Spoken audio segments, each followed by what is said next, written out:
Salut à tous, on se retrouve pour le débrief de l'UFC 305 entre Israël Adesanya et Dricus du Plessis. Donc j'ai regardé trois combats, j'ai regardé le combat des poids lourds entre Rozenstruik et Tuivasa, il y a eu une décision et j'ai trouvé Rozenstruik très bien dans ce combat. C'est longtemps que j'ai pas vu combattre comme ça avec cette qualité-là. Il faisait des bons enchaînements, il était massif mais pas gros comme d'habitude je trouve aussi. Et Tuivasa il a fait comme d'hab, qu'elle essaie d'avancer, mais comme l'autre c'est un contreur. Du coup, c'était difficile pour Tuivasa. Ensuite, un très beau combat que j'ai aimé, c'était Dan Hooker contre Gamrot. C'était un banger ce combat. D'ailleurs, Dan Hooker, il y a un problème, c'est qu'il s'ouvre souvent. Vous avez vu sa paupière, premier round ouvert, premier coup, quoi. Donc ça, c'est plutôt pas bien pour lui.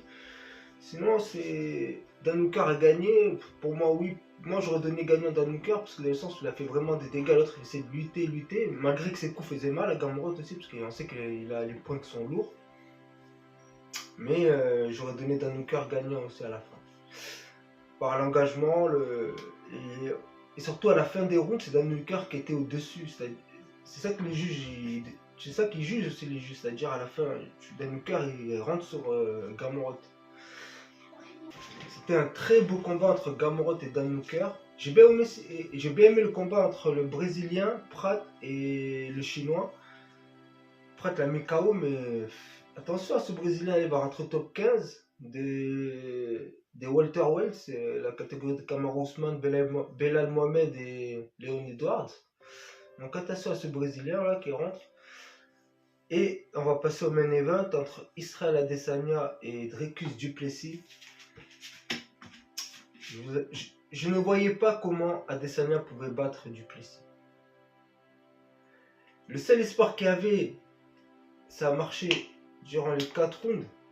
C'est-à-dire du Plessis, il faut rien lâcher. C'est un mec, il faut rien lâcher. Dès qu'Israël Adesanya a lâché un tout petit peu, c'était fini.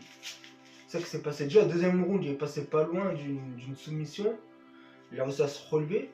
Mais quatrième round, avec plus de fatigue et tout, avec les coups qu'il a pris, parce qu'on dirait pas, mais les coups du Plessis, ils font mal.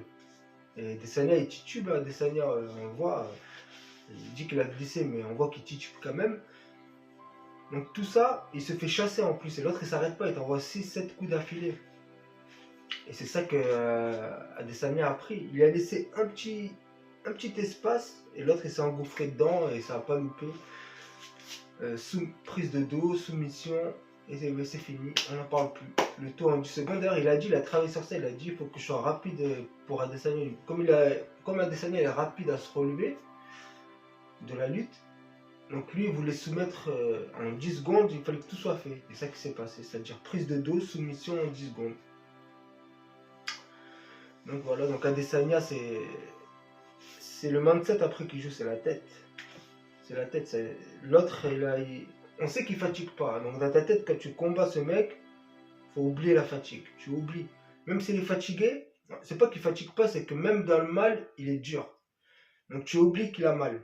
Il faut te dire qu'il a pas mal, donc il faut que tu continues jusqu'à quand son corps n'en peut plus. Mais on n'a jamais vu que son corps n'en peut plus. Ou faire une décision avec lui et gagner. Je pense qu'Adesanya, à la décision, il aurait pu gagner le combat.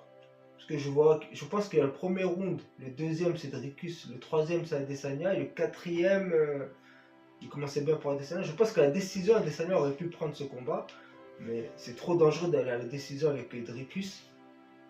Donc c'est qu'on a fait. Mais sinon, Adesanya a fait un très beau combat. Le combat il a fait tout ce que on sait d'Adesanya. Peut-être ça manquait un peu de rapidité. Il a perdu de la rapidité, je trouve, dans les esquives. Mais il a fait du Adesanya.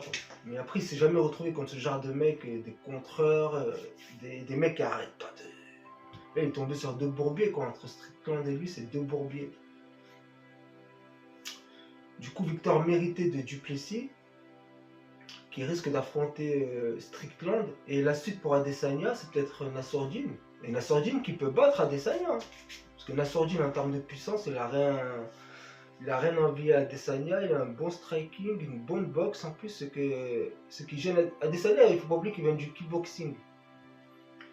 Donc c'est plus les pieds que les poings à mon avis. Donc la boxe d'un Sordine, elle peut faire mal à Adesanya.